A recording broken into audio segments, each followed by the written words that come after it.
Hmm. Art is the silent expression of thoughts, feelings and experiences. नमस्कार, मैं अजय कुमार और आज मैं ऐसे शख्स मेरे साथ जुड़े हैं जिनकी जितनी तारीफ की जाए उतनी कम है। विभिन्न प्रतिभाओं के धनी और विभिन्न कलाओं में निपुण ऐसे शख्स जो मतलब अपने साथ लोगों को लेकर चलना जानते हैं और लोगों को उनका मुकाम तक भी पहुंचाना जानते हैं। तो आज मेरे साथ है श्री सोमेंद्र सरकार कोलकाता से। आइए उनका स्वागत करते हैं। सोमेंद्र सर। सॉरी। सर नमस्कार। आपकी गुड इवनिंग सभी को। Hmm. Yes sir. Sir finally आज वो दिन आ गया है कि आपके साथ गुफ्तगू करने का मौका मिला है। बिल्कुल। मैं भी ये वेट कर रहा था हाँ। कि शुरुआत आपसे हमने किया था, तो फिर हम लोग एक साथ फिर दोबारा कब मिले। अच्छी बात है। सो ये भी एक अच्छा संयोग हुआ है कि मतलब हम दोनों ने शुरुआत की और दोनों ही साथ फिर हाँ, से मतलब एक बार मिले और आगे बिल्कुल भी मिलते रहेंगे आशा करते हैं। तो बिल्कुल। सर आज हम आपसे आपकी जो कलात्मक जर्नी है उसके बारे में बात करने के लिए है। तो आपकी कलात्मक शुरुआत किस तरीके से हुई, जरा उस पर प्रकाश डालिए। अ, सर, वैसे बचपन से ही बोलना सही रहेगा, क्योंकि मेरा जो शुरुआत हुई थी वो कैलेंडर से हुई थी। मेरे घर पे मामा कैलेंडर का काम करते थे और पिताजी का प्रेस था। तो कुल मिला के माहौल एक ऐसा बना था। नॉर्थ कलकत्ता में मैं बॉर्न एंड बॉटम, और वहाँ के जो घर है बहुत ही एरिया बहुत क्राउडेड था, और हम लोग रेंटेड हाउस में रहते थे।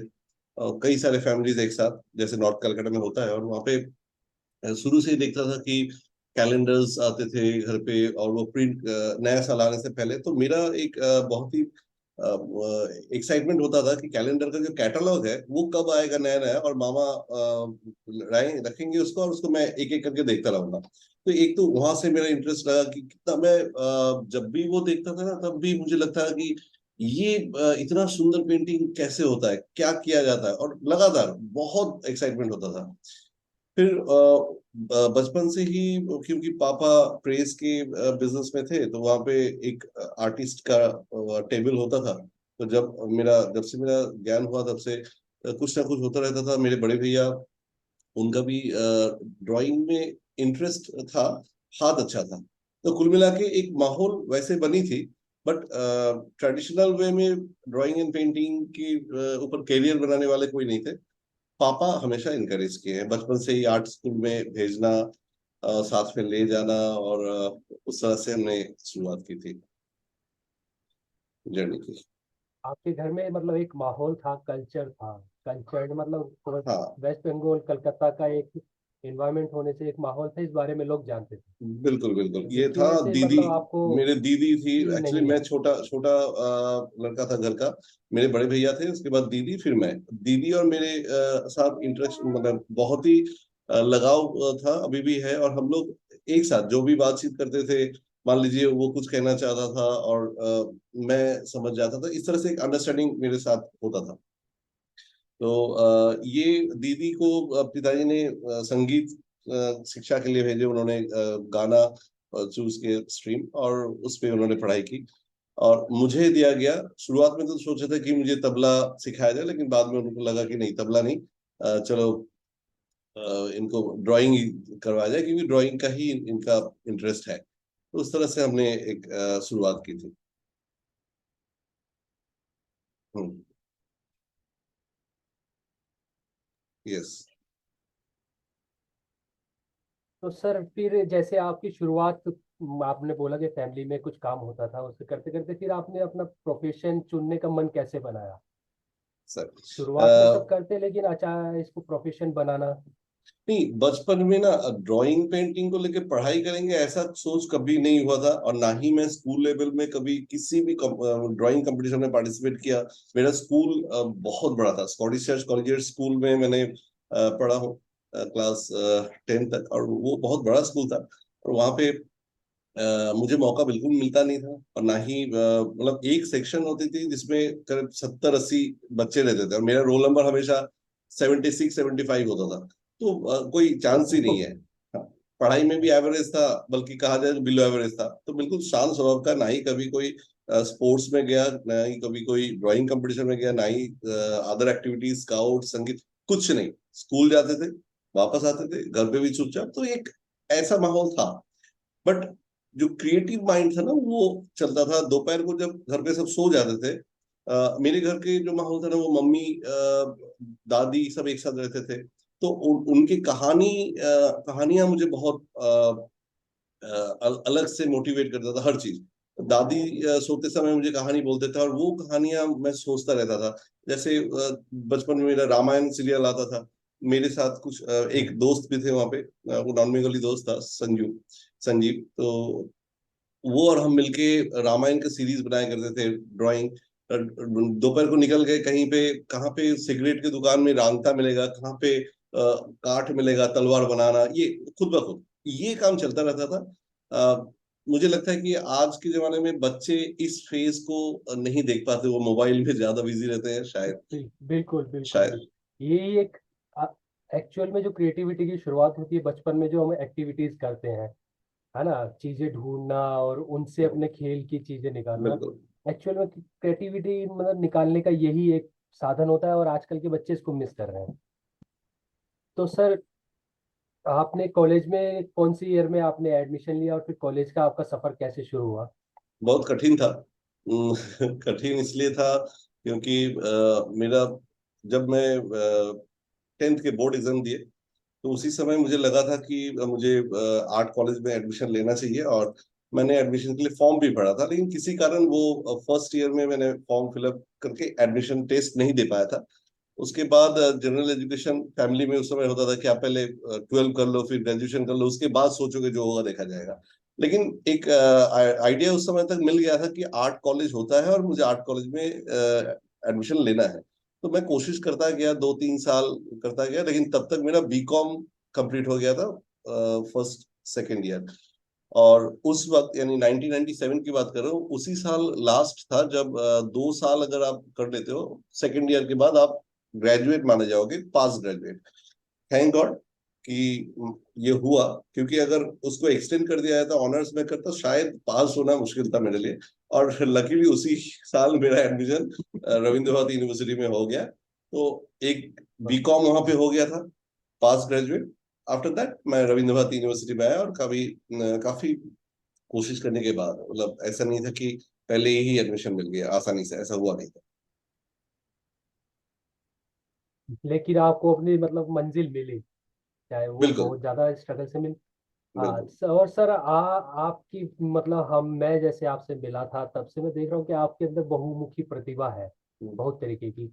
आप ड्रामा भी बहुत अच्छा करते हैं, और कुछ डिफरेंट डिफरेंट तरीके के काम करते रहते हैं, जो मतलब आपकी पर्सनैलिटी को बहुत अलग भी प्रेजेंट करते हैं सबके सामने। तो क्या आपने कभी ड्रामा वगैरह में आगे कहीं काम किया है, इस बार इस फील्ड से सर, जुड़ के? कहते हैं ना कि जब कुछ चीज के ख्वाहिश रह जाते हैं, जब आप कोई काम नहीं करते हो, तो वो चीज बार बार करने का मन करता है ना। तो ऐसा ही मेरे साथ कुछ हुआ था। मैंने जब आर्ट कॉलेज गया, वहां पे देखा रविंद्र भारती यूनिवर्सिटी, जिस कैंपस में मैं पढ़ाई करता था, वो रविंद्रनाथ टैगोर गुरुदेव का जन्म स्थान था। और एक अलग एनवायरनमेंट था, मतलब उस नाम से ही मुझे एक्साइटमेंट होता है। हम लोग जो भी पुराने एक स्टूडेंट्स हैं, और अभी भी हम लोग का रिसेंटली एक शो था, सारे लोग इतने लगाव है इस जोश और वो कैंपस से। तो वहां पे डांस, ड्रामा, म्यूजिक सब एक साथ होता था।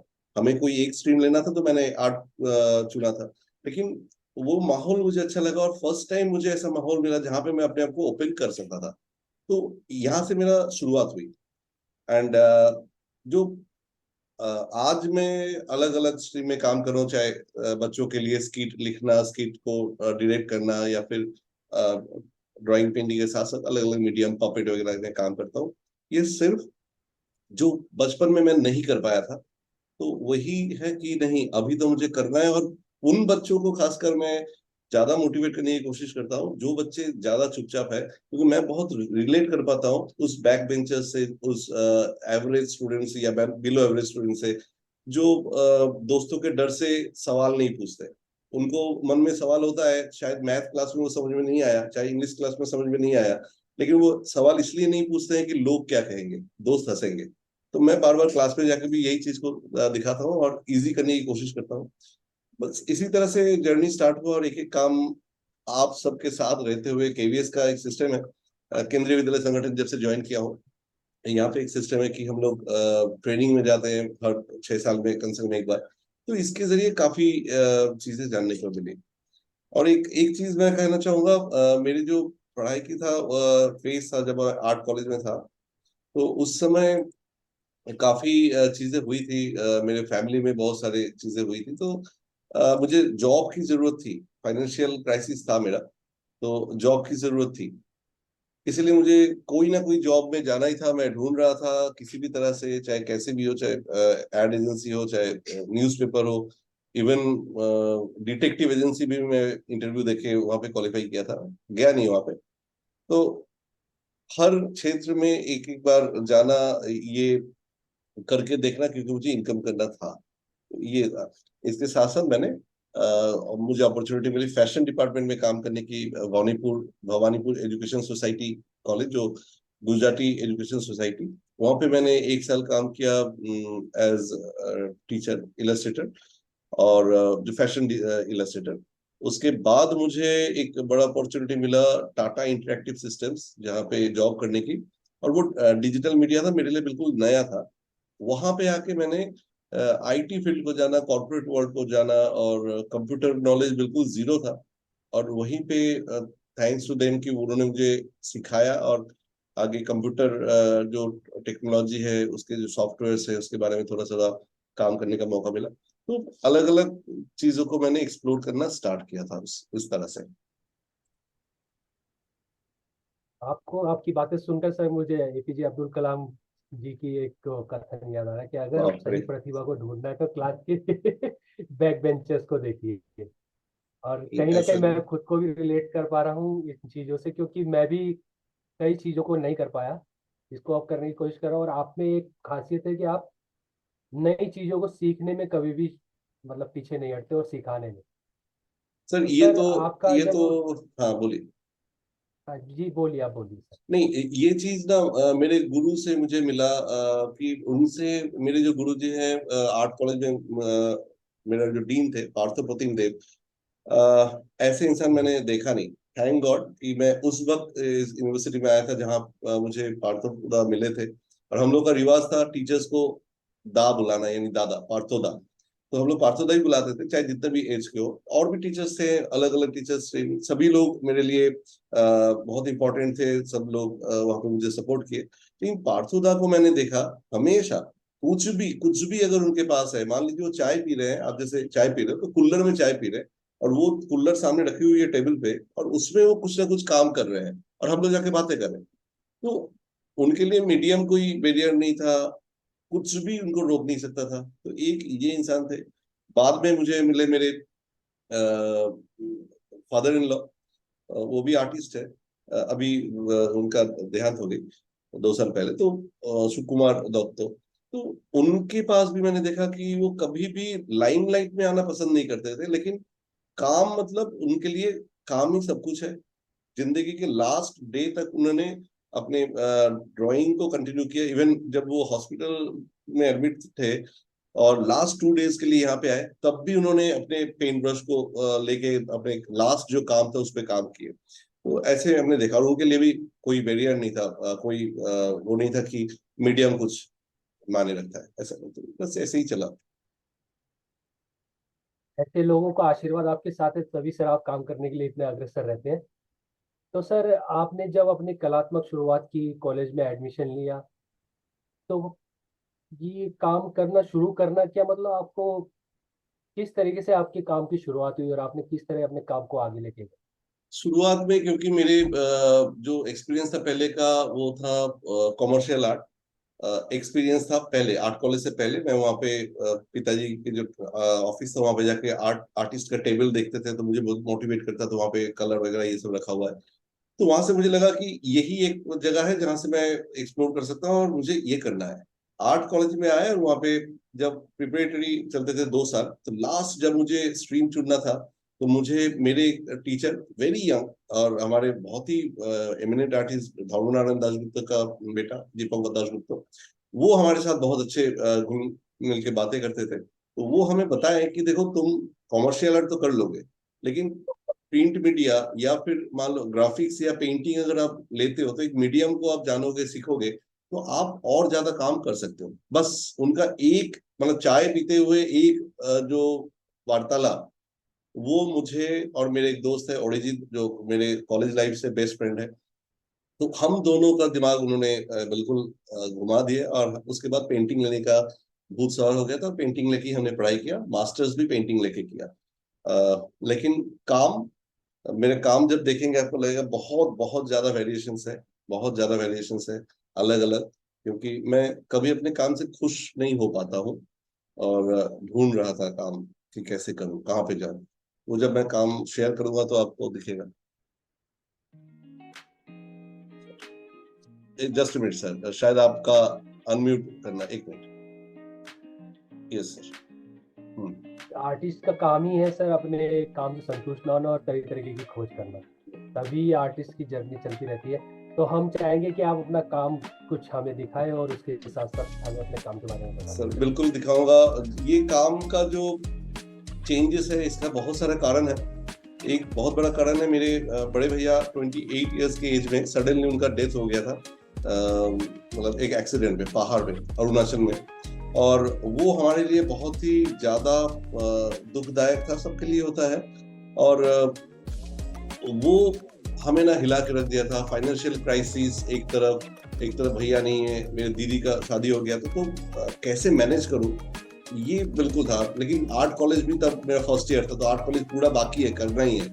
तो मैंने अपने आप को थोड़ा सा चेंज करने की कोशिश किया, डाइवर्ट करने की, कि नहीं मुझे काम पे ध्यान देना है और फैमिली को भी ध्यान देना है, तो दोनों को बैलेंस करके। तो शुरू से ही मैं कुछ ना कुछ बाहर के काम करता रहता था। शायद इसी वजह से पेंटिंग में जितना ग्रोथ आना चाहिए था यूनिवर्सिटी लाइफ में, वो शायद मुझे नहीं मिला था। सर मैं स्क्रीन शेयर किया हूँ, दिखाई पड़ रहा है? जी सर दिखाई दे रहा है। ओके, मैं जल्दी जल्दी करता हूँ क्योंकि समय ज्यादा नहीं है। बोलिए। नहीं सर, समय काफी है, आप आराम से बात कीजिए। जिस सर तरीके से आर्टिस्ट जब किसी भी तरीके से काम करता है, चाहे वो कमर्शियल करो, चाहे अगर उसके अंदर सीखने की लगन है, तो मुझे लगता है कि वो सब मायने नहीं रखता है। और आप अपने काम को आगे लेके चलते ही जाते हैं और वो सब आपके काम में आगे जाके कहीं ना कहीं आपको फायदा ही मदद ही करता है। सर आप अपने काम के बारे में बता दीजिए। सर ये शुरुआत करता हूँ कॉलेज के दिनों से। कुछ शुरुआत के काम है, स्टिल लाइफ वगैरह है जो उस समय किया करता था। ऑयल पेंटिंग है, कुछ water colour study on spot किया हुआ है। ये ऑयल स्टडी है, कॉलेज लाइफ का ही है। पोर्ट्रेट, मुझे पोर्ट्रेट में बहुत ज्यादा इंटरेस्ट था, क्योंकि सबसे पहले लगता है कि कोई भी पूछे रिलेटिव्स वगैरह पेंटिंग करते हो, मेरा पोर्ट्रेट बना लोगे, तो ये मुझे बहुत ये करता था। ये मेरा वो दोस्त है संजीव, जो मुझे चैलेंज किया था कि तू मेरा पोर्ट्रेट बना ले, तो मैंने उसको बैठा के, और ये दोनों पोर्ट्रेट ही मैं लाइव बनाया था बैठा के, मतलब सिटिंग में। कॉलेज का कॉम्पोजिशन है जो लाइव क्लास होते थे, और धीरे धीरे मैं एक्रिलिक में शिफ्ट किया। तो अभी आप नोटिस करेंगे जो काम है, काम के जो मेरा चेंज है ना, वो आपको बहुत जल्दी नोटिस में आ जाएगा, एक तरह से दूसरे तरह। हालांकि इसके बीच में बहुत सी चीजें हैं जो हमने नहीं रखा, 2-3 काम हर फेस का मैंने रखा हूँ यहाँ पे। ये इस तरह से एक्रिलिक के काम जो लैंडस्केप, सिटीस्केप धीरे धीरे मेरे लिए अच्छा, मतलब मुझे अच्छा लगने लगा था। और ये जो बिल्डिंग है मेनली जोरासांको का जो अंधेरे जो गली है उसके अंदर से ऊपर जाना आना, तो ये इंटरेस्टिंग था। वहीं से मुझे इंस्पिरेशन मिली थी इस काम को। एंड मुझे हमेशा अच्छा लगता है कि मेरे जो जेस्चर है, बॉडी इन्वॉल्वमेंट हो काम के लिए, और वो बहुत ज्यादा मेरे लिए एक इम्पोर्टेंट था। तो मैं काम को इस तरह से करता गया। लेकिन जब भी पेंटिंग की बात आए तो अलग अलग समय अलग अलग आर्टिस्ट मुझे इंस्पायर किया, मोटिवेट किया, और कहीं ना कहीं उनकी इन्फ्लुएंस मेरे कामों में आते गए। तो आप देख तो सकते हैं किन्हीं कि आर्टिस्ट के बारे में बोलना चाहेंगे सर, किन आर्टिस्ट का काम आपको ज्यादा इन्फ्लुएंस करता है? सर शुरुआत में तो बिल्कुल, अगर आप बोले एकदम अर्ली फेज में, तो मुझे रियलिस्टिक काम बहुत पसंद था। तो इंडियन जो कंटेम्प्रेरी आर्टिस्ट थे, सुब्रतो गंगोपाध्याय, ये लोग मुझे बहुत ज्यादा मोटिवेट किया। जाहिर सी बात है, जब आर्ट कॉलेज में आए तो वहाँ पे हमें रेमब्रा या उस इज़म बैरक पीरियड, ये तमाम चीजें अच्छे लगने लगे थे, और प्रैक्टिस भी उस तरह से हम लोग करने लगे थे। धीरे धीरे ये चेंज आया, और मास्टर डिग्री आते आते काफी चेंजेस आया, एंड पेंटिंग की जो धारणा है वो बिल्कुल बदल गए। बहुत से लोगों से हमने काम को देखने की साथ साथ अपने अपने, डायरेक्टली हमने उनसे इंस्पायर नहीं हुए, डायरेक्टली उनका इन्फ्लुएंस नहीं आया होगा, लेकिन मैंने बाद में नोटिस किया कि हाँ, मेरे काम में कुछ ना कुछ उनका है। कोल्टे जी का काम मुझे बहुत अच्छा लगता था, तो उनके काम के जो एक्चुअली क्या है ना, मुझे वो अच्छा लगेंगे, उनको पसंद करेंगे जो मेरे अंदर की जो इंसान बैठे उनके साथ रिलेट करेंगे। शायद मेरे काम में वो लेयर्स और वो मेरे लाइफस्टाइल के साथ जुड़ा हुआ था, हर एक परत, मतलब मेरे अंदर एक चीज चल रहा है, एट द सेम टाइम ऊपर भी एक चीज चल रहा है, और सब चीज को लेके मैं आगे बढ़ रहा हूँ ना, ये कंटिन्यू मेरे साथ होता रहा है। तो मैं उस तरह के काम को भी रिलेट करता गया। ये काम आर्ट चलिए कॉलेज के सर, बाद है। हाँ, बोलिए सर। जब हम किसी खोज में होते हैं तो शायद यही होता है कि हमें जब अपने रास्ते में ऐसी चीजें मिलने लगती हैं तो हम उनको उठाने लगते हैं, मतलब लेने लगते हैं अपने साथ साथ, और उनको साथ बिल्कुल। लेके चलने से मतलब मुझे नहीं लगता कि कुछ गलत है, अच्छा ही है। इन्फ्लुएंस होना तो बहुत अच्छी चीज है, बिल्कुल। और अ, आप उनको रिकॉग्नाइज कर रहे हैं, मतलब ये भी अच्छी बात है। हाँ, क्योंकि जहां से इंस्पिरेशन मिली है, क्योंकि हम लोग तो जीरो, अब शुरुआत कूड़ा जी जी कागज जी। कहाँ से करेगा, कहीं से तो इंस्पिरेशन मिलना चाहिए। अब उनको अगर हम एक्सेप्ट करते हैं, इसका मतलब कि हाँ, मैं खुद ही अवेयर हूँ, और तुरंत मैं वहां से निकल भी सकता हूँ। अगर मैं नहीं जानता हूँ कि मैं कहाँ से इंस्पायर हो रहा हूँ, किनको फॉलो कर रहा हूँ, और अनजाने में उनको फॉलो करते जा रहा हूँ, तो मैं कभी वहां से निकल नहीं पाऊंगा। तो मैं कॉन्शियस था कि कहाँ पे मैं जा रहा हूँ, किसके साथ मेरा अटैचमेंट ज्यादा बढ़ रहा है, और वहां से किस तरह से निकलने की रास्ता मिले, ये चीजें मुझे जानने को मिली थी। एलिमेंट्स मैंने चूज किया, कुछ चीजें जो रेगुलर लाइफ में हमारे साथ आ रहे थे, इंटरेक्ट हो रहे थे, एंड काम में आप लेयर्स, इसका जो पैच वर्क्स बहुत ज्यादा आप देखेंगे, ये एक समय का काम है।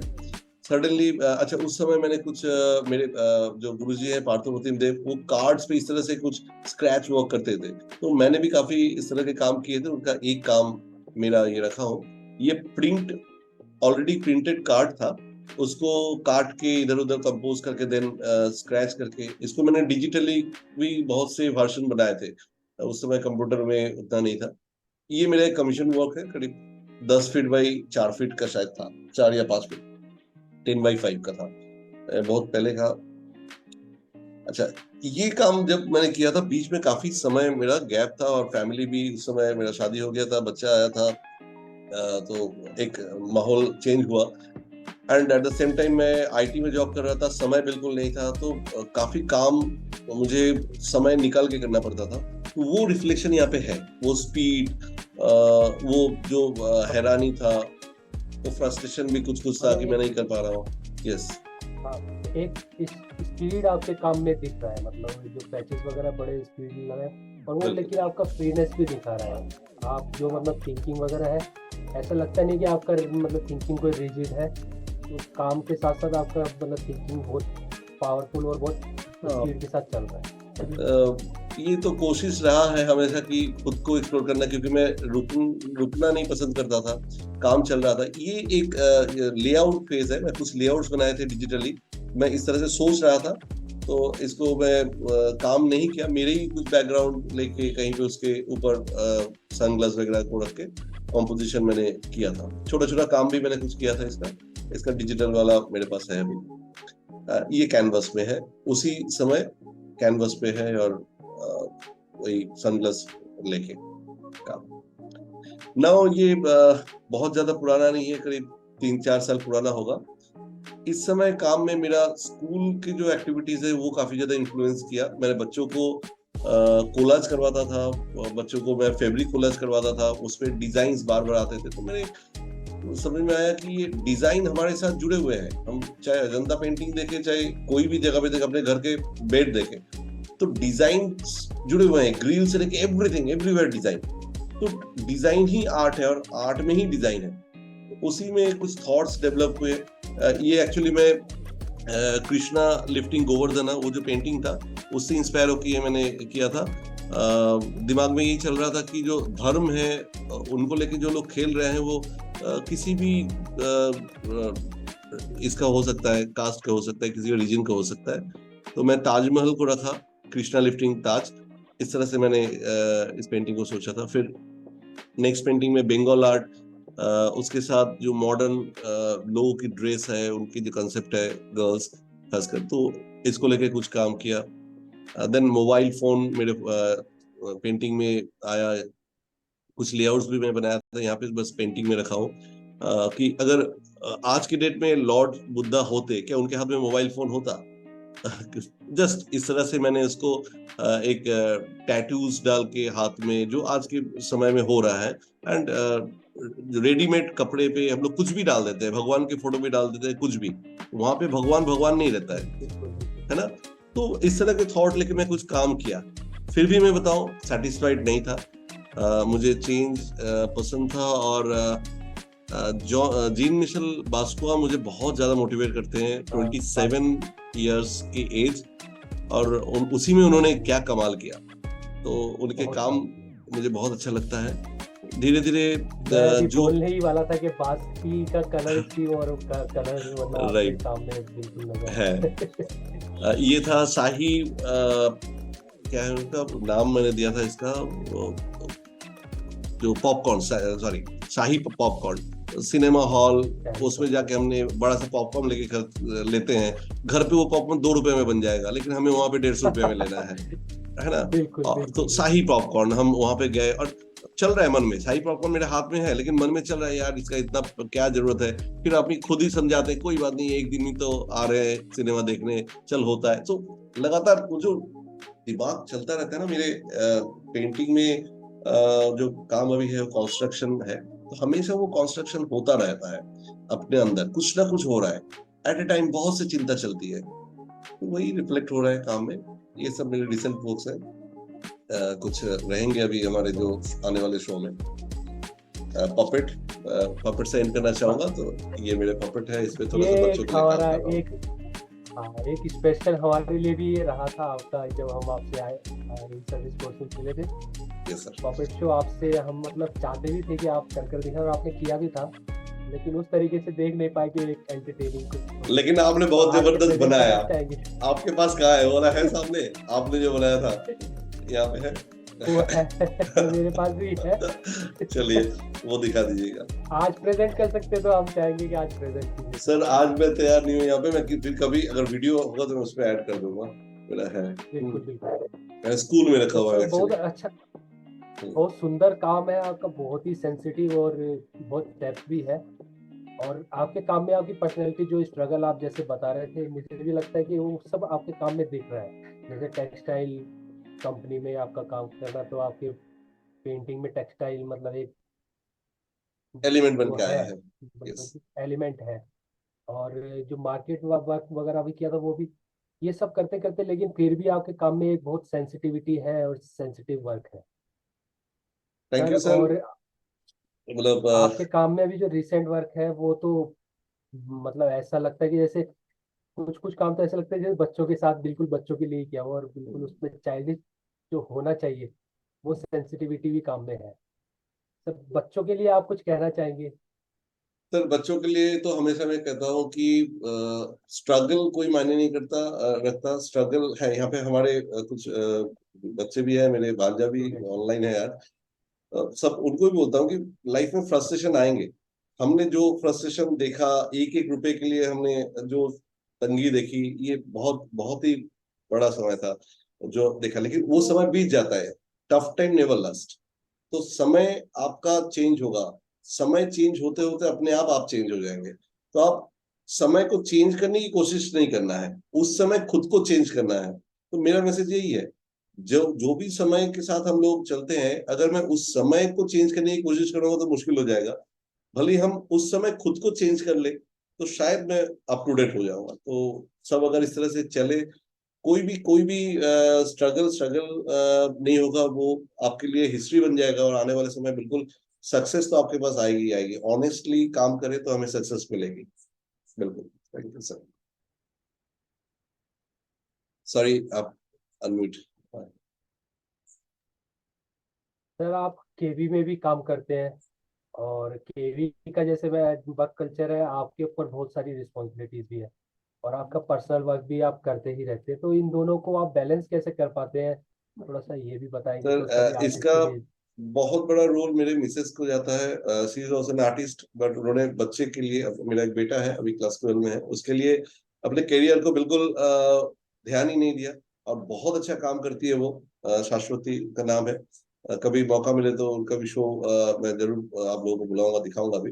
तो घर का जो माहौल है वो पूरा वो संभालती है।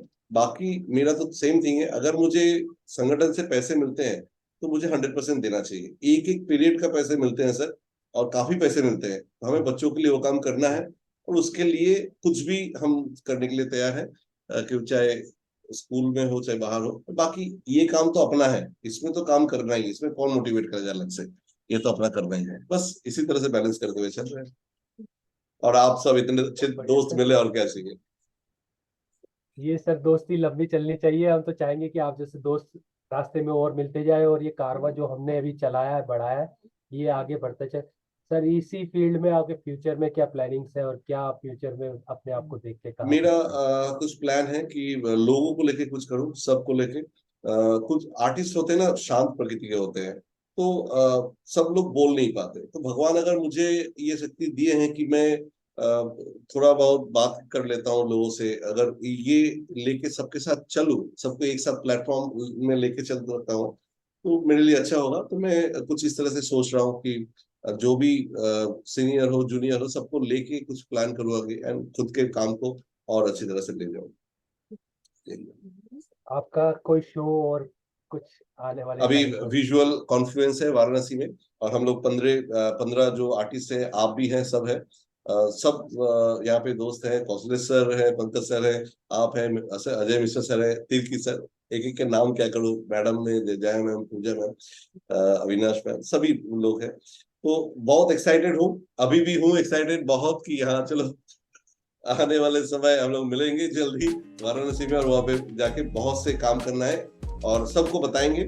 आप लोग देखिए, हमारे जो पोस्टर्स आ रहे हैं, देखिए बहुत मेहनत की जा रही है इस शो के लिए, प्रमोशन के लिए। कौशल सर, पंकज सर, ये लोग मिलकर बहुत प्रमोशन कोशिश कर रहे हैं। आइए आप लोग जरूर वाराणसी आके विजुअल कॉन्फ्रेंस देखिए। तो बहुत अच्छा लगा सर आपके साथ बात करके, और आशा करता हूँ फ्यूचर में ऐसी बातें हमारी होती रहेगी। बिल्कुल बहुत बिल्कुल बहुत सर। धन्यवाद। किसी का नाम छूट गया तो माफ कीजिएगा, सभी लोग हैं, संदीप सर, बाबू मोसे, आपका नाम मैंने लेना भूल गया। बहुत से लोग यहाँ पे, अशोक सर, बहुत से लोग उसमें नया मिला हूँ। समय को ध्यान में रखते हुए शायद मैं कुछ नाम नहीं ले पाया। Thank you very much, thank you sir, धन्यवाद।